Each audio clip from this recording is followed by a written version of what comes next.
नमस्कार, आप देख रहे हैं न्यूज इंडिया, आपके साथ मैं हूं चारुल शर्मा। आज दूसरे चरण का मतदान चल रहा है उत्तर प्रदेश में।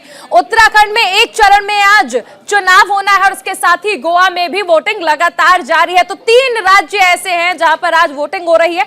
उत्तर प्रदेश में आज दूसरे चरण का मतदान है। 7 चरणों में यहां पर मतदान होंगे। आगे आपको दिखाएं कि क्या अपडेट है, उससे पहले इस वक्त की बड़ी खबर पर नजर डाल लेते हैं। उत्तराखंड में दोपहर 1 बजे तक 35% वोटिंग हो चुकी है। 1 बजे तक ऋषिकेश में 31% वोटिंग हुई है, देहरादून में 32% और चकराता में 48% वोटिंग हुई है।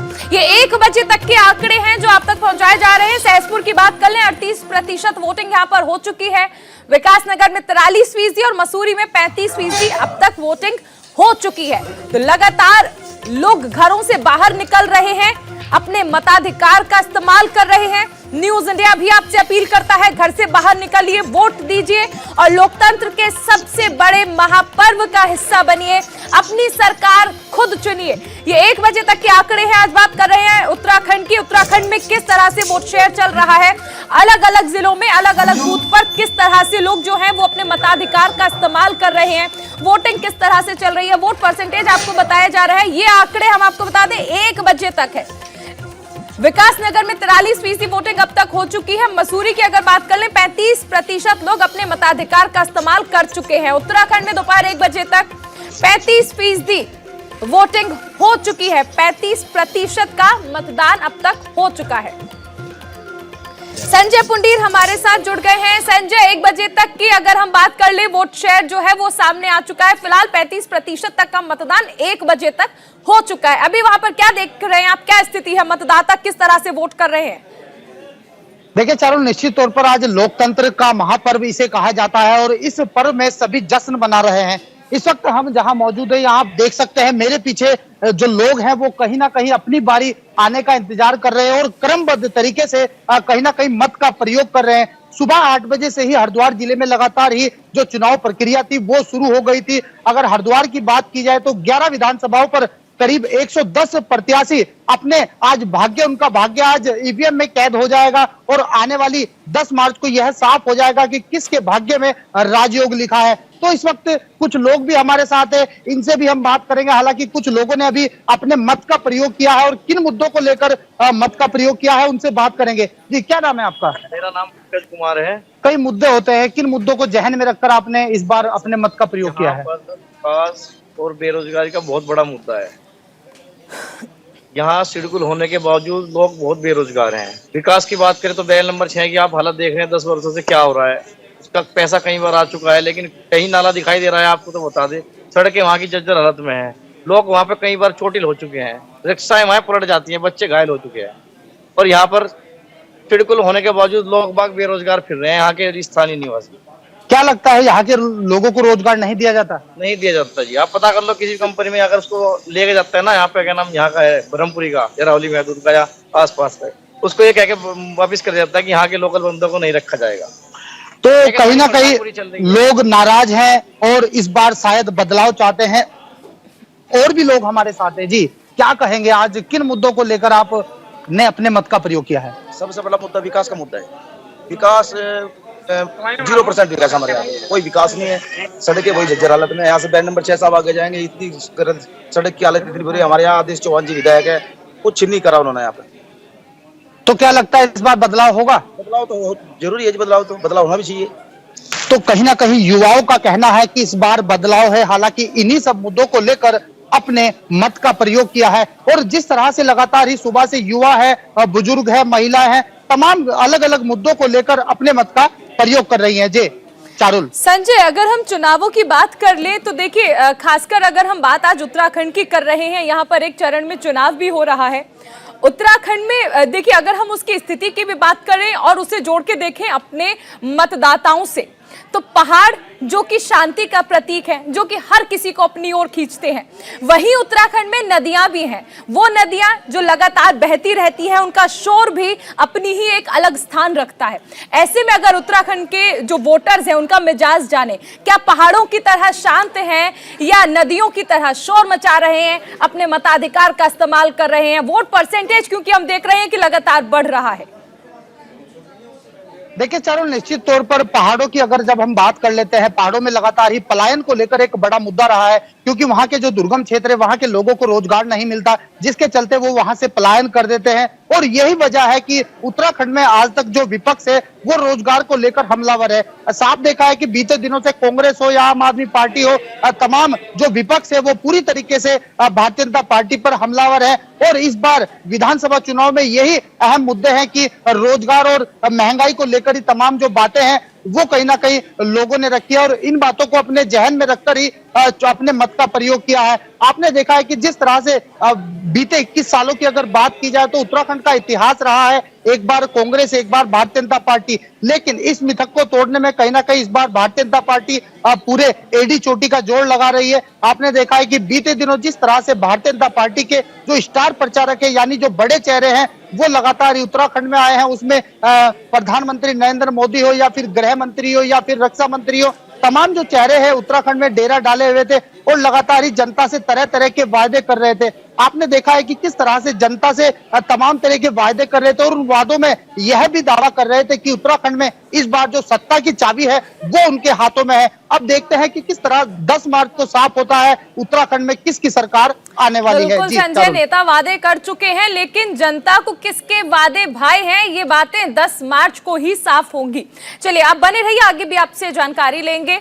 फिलहाल आपको दिखाते हैं एक स्पेशल रिपोर्ट जहां पर मुरादाबाद से हमारे संवाददाता नमित त्यागी ने सपा नेता एसटी हसन से खास बातचीत की। हमारे साथ मुरादाबाद से समाजवादी पार्टी के सांसद एसटी हसन साहब हैं। एसटी हसन साहब, आपने मताधिकार का उपयोग किया है, पहले वो दिखा दीजिए और उसके बाद पहला सवाल यही कि आखिर इस बार क्या चुनावी मुद्दे मुरादाबाद के बदले हैं? मुरादाबाद की चुनावी मुद्दे नहीं बदले, पूरे उत्तर प्रदेश के बदल गए। अब तक तो एक काट की हांडी चढ़ चुकी थी हिंदू मुस्लिम कर करके, अब सबकी समझ में आ गया कि हिंदू मुसलमान करने से किसी को कोई फायदा नहीं है। हम बर्बाद हो गए, देश खराब हो जाएगा, देश बर्बाद हो जाएगा। अब सांप्रदायिक सौहार्द के लिए, विकास के लिए, किसान के लिए, मजदूर के लिए, मरीज के लिए और यहाँ के रहने वालों के बीच में सांप्रदायिक सौहार्द के लिए वोट पड़ रहा है। और एकजुट होकर हिंदू, सिख, मुसलमान सब मिलकर समाजवादी पार्टी गठबंधन को वोट कर रहे हैं। मुरादाबाद के चुनावी मुद्दे क्या हैं? देखिए, सबसे बड़ा मुद्दा जो मुरादाबाद का है वो सांप्रदायिक सौहार्द का है। अगर सांप्रदायिक सौहार्द रहेगा तो विकास होगा, विकास होगा तो रोजगार मिलेगा, रोजगार मिलेगा तो गरीब खुशहाल होगा। तो सांप्रदायिक सौहार्द बिगाड़ने वालों के खिलाफ वोट पड़ रहा है। और आपने मुरादाबाद में देखा कि जो कारोबार था, जब ये इनकी सरकार आई थी तो उस वक्त 18,000 करोड़ का एक्सपोर्ट होता था, आज 19,000 करोड़, आज 9,000 करोड़ पे आ गया। जीएसटी लगा दिया, इंसेंटिव बंद कर दिए, कारीगर परेशान, मेटल्स के रेट आसमान पे पहुंचा दिए। आज हालत ये है कि हम, चीन ने हमारा मार्केट कैप्चर कर लिया, हम कंबोडिया, नेपाल जैसे लोगों से पीछे हो गए। ये इनकी उपलब्धि है, तो ये मुद्दे हैं। आज पीएम नरेंद्र मोदी ने कहा है कि परिवारवादी जो हैं फिर से हारेंगे और देश जो है 10 दिन पहले ही रंगों की फिर से होली मनाएगा। देखिए, ये उनकी खुशफहमी है, और जिन लोगों के परिवार ही नहीं है वो क्या जाने परिवार क्या होता है। वो हारेंगे नहीं। परिवार साथ लेके चलना कोई बुराई नहीं है। आपका बेटा जर्नलिस्ट नहीं हो सकता क्या? मेरा बेटा डॉक्टर नहीं हो सकता क्या? क्या होते नहीं है?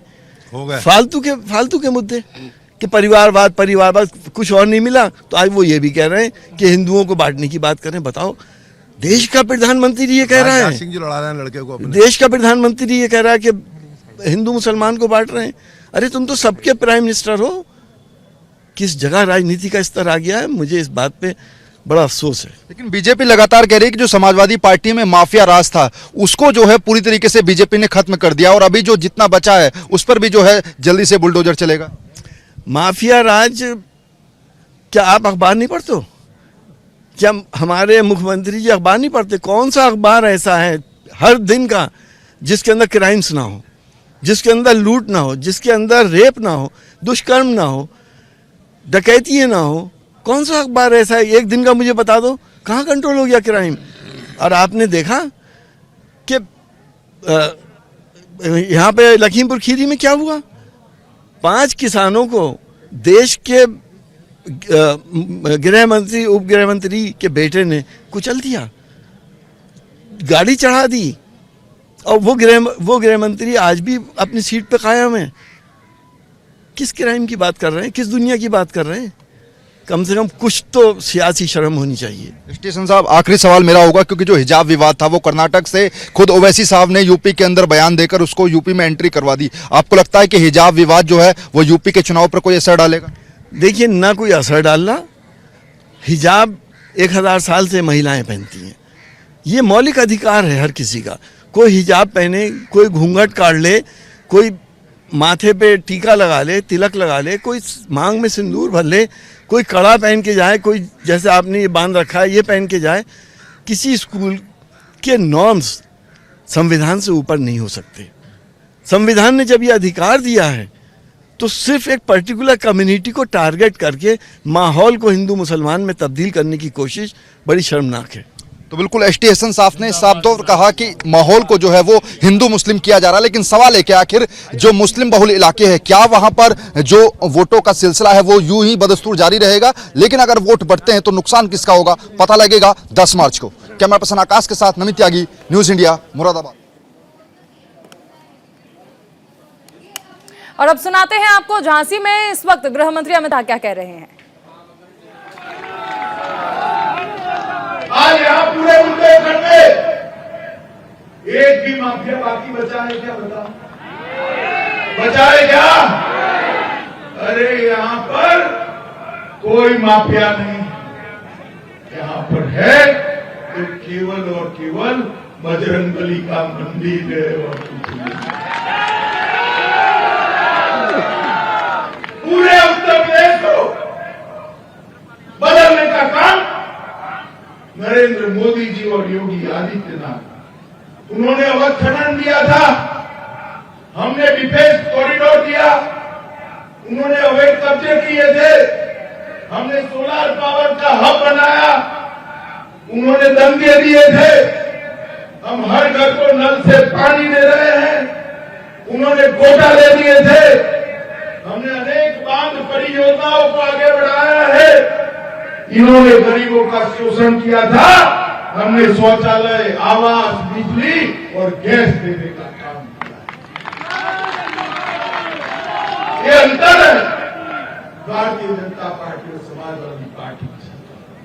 15 साल तक सपा बसपा बसपा सपा बुआ और भतीजा उत्तर प्रदेश को सतत लूटने का काम करते हैं, और जब लूट की कमाई पकड़ी जाती है अखिलेश के पेट में मचलन हो। अभी एक कानपुर में समाजवादी इत्र वाले के वहां रेड पड़ गई, मालूम है ना?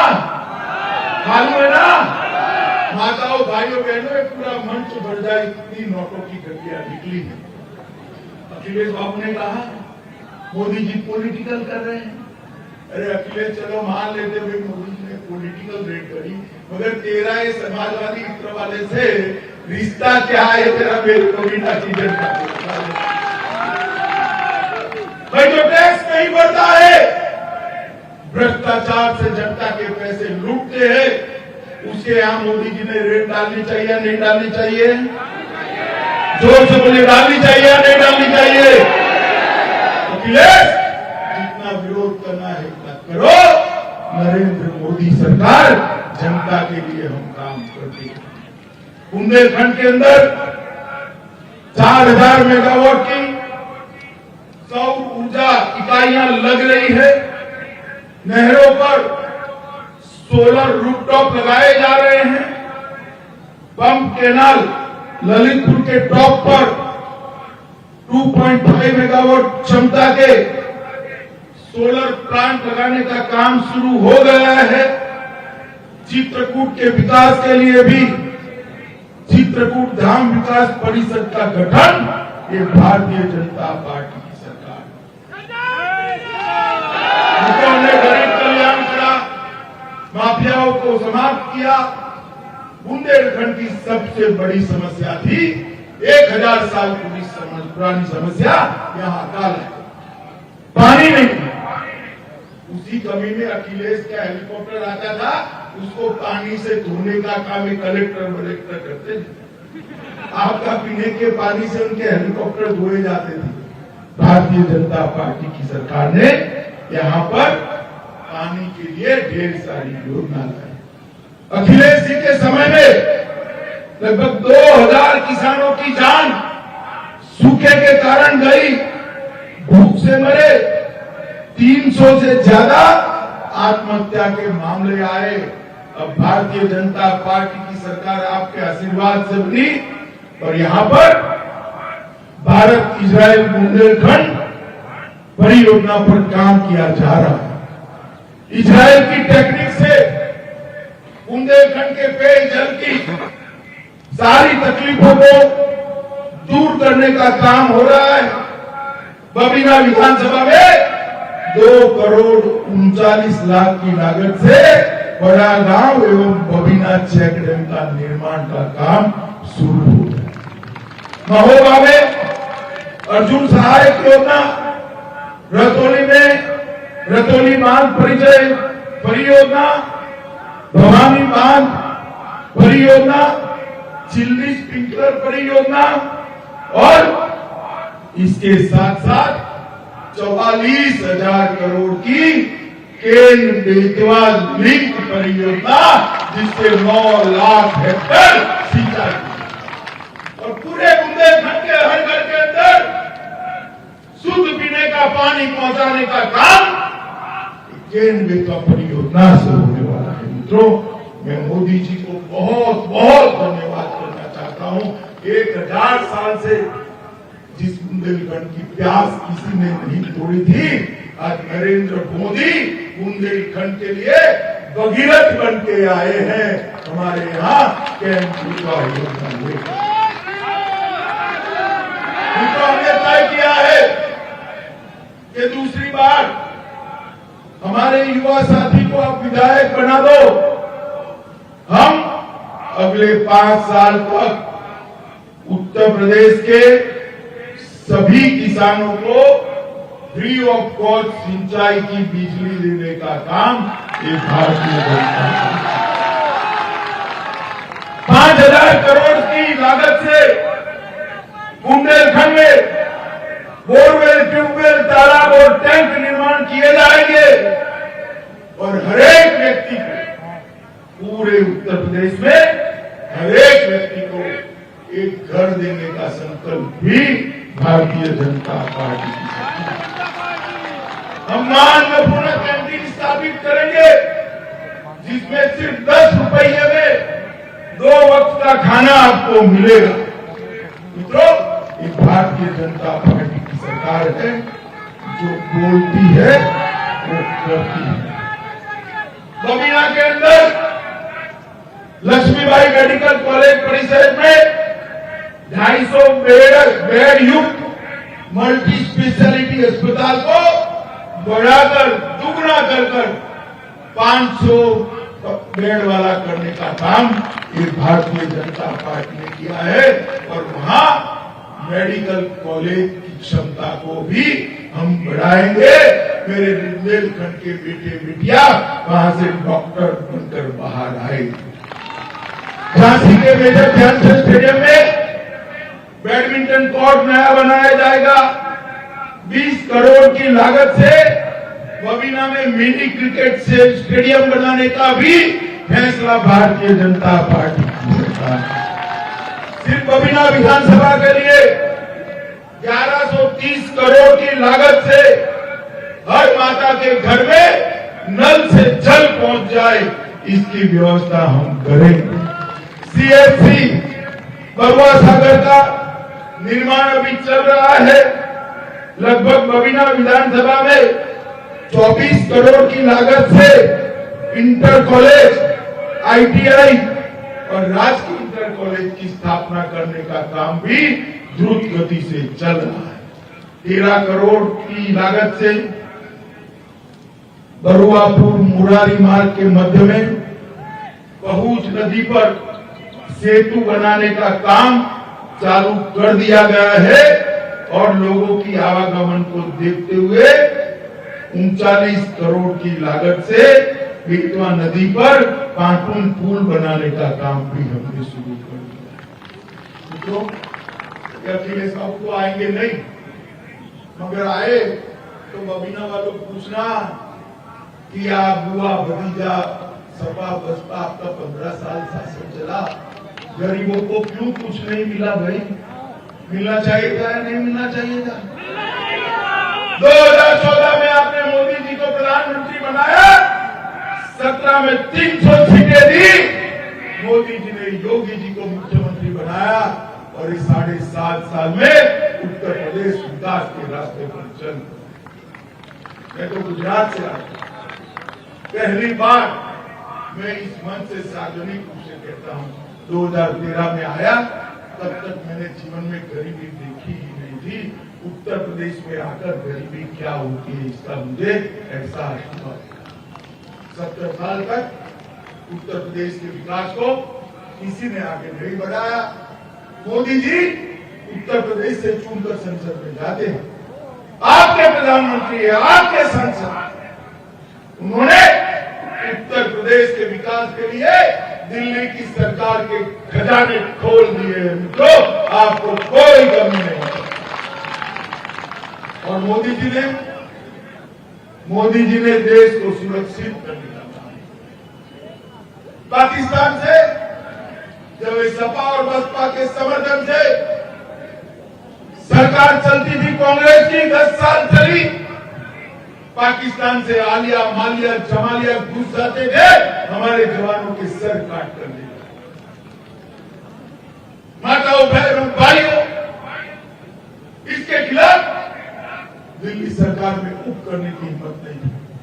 उरी और पुलवामा में मोदी जी के प्रधानमंत्री बनने के बाद हमला किया, 10 ही दिन में मोदी जी ने पाकिस्तान के घर में घुसकर सर्जिकल स्ट्राइक और एयर स्ट्राइक कर आतंकवादियों का सफाया करने का काम इस देश के प्रधानमंत्री नरेंद्र मोदी। धारा 370 को हटाकर हमेशा के लिए भारत माता के मुकुटमणि कश्मीर को भारत के साथ जोड़ने का काम देश के प्रधानमंत्री नरेंद्र मोदी। और जब मैं बिल लेकर गया था, ये अखिलेश जी मुझे डरा गया कि देश में खून की नदियां थी। अरे अखिलेश बाबू, खून की नदियां छोड़िए, किसी की कंकड़ डालने की भी हिम्मत नहीं हुई।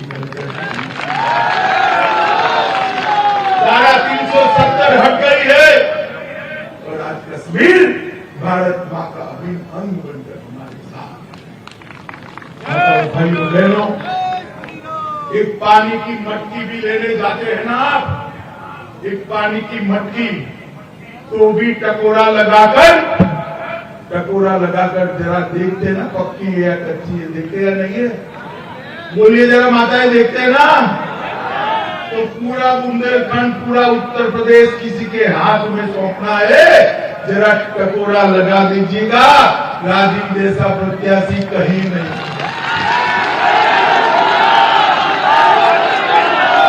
जिताएंगे राजीव को।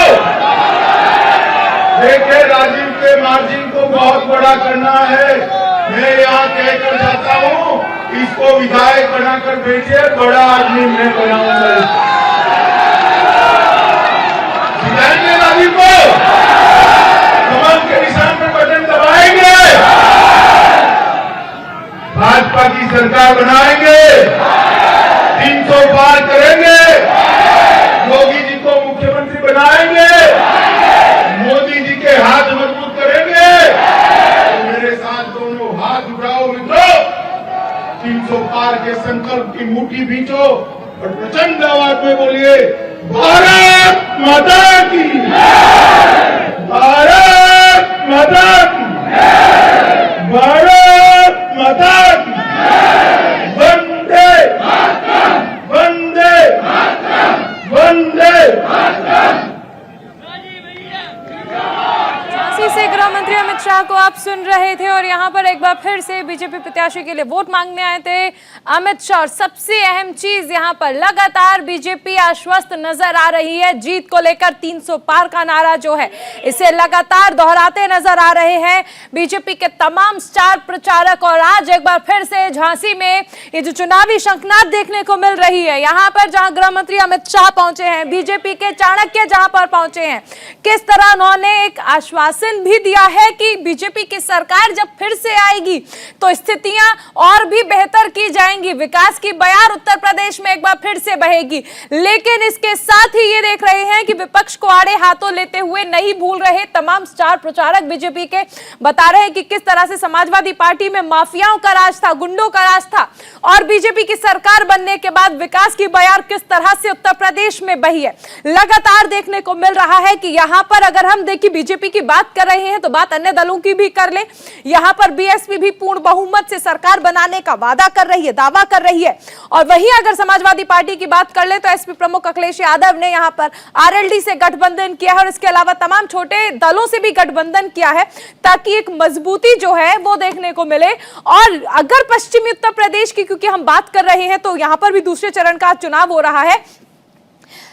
इन दोनों ही चरणों को लेकर आज आपने भी सुना होगा कि किस तरह प्रधानमंत्री नरेंद्र मोदी भी आश्वस्त नजर आए और साफ कहा कि जनता का आशीर्वाद जो है वो हमें जरूर मिलेगा। हालांकि अभी दूसरे चरण की वोटिंग जो है वो चल रही है और शाम तक चलेगी, लेकिन इस बीच ये भी देखना दिलचस्प है कि लगातार हर पार्टी ये यहां पर दावा कर रही है कि उनकी पार्टी जो है वो सरकार बनाने वाली है और हर कोई सत्ता में आने का यहां पर दावा करता नजर आ रहा है। फिलहाल गृह मंत्री अमित शाह को आप सुन रहे थे झांसी से और यहां पर बीजेपी प्रत्याशी के लिए वोट अपील की है उन्होंने। न्यूज इंडिया पर लगातार चुनाव से जुड़ी हर बड़ी खबर आपको दिखाई जा रही है। हर जिले में हमारे संवाददाता जो हैं वो मौजूद हैं।